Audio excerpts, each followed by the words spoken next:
aniga waxaan isdhahaayay gabadhaani waa gabadhii aad ku haminaysay oo aad jeclayd oo aad mustaqbal la wadaagi lahayd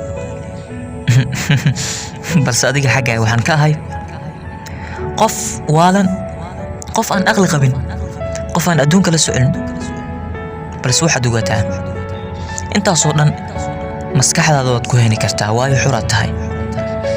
balse aniga qalbigayga sidaad ka tahay iyo nolosheeda meeshaad ka joogto inaad ku ciyaarto ma aha.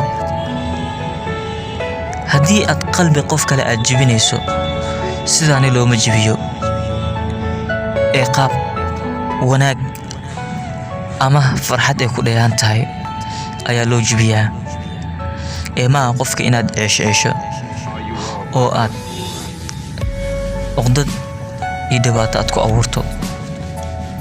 taana waa tale iyo tusaalo aan ku siinayo.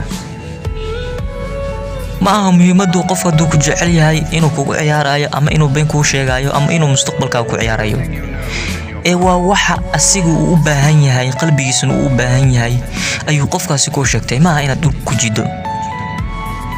balse maanta waxaan ogaaday inaad tahay qof naxariis laabe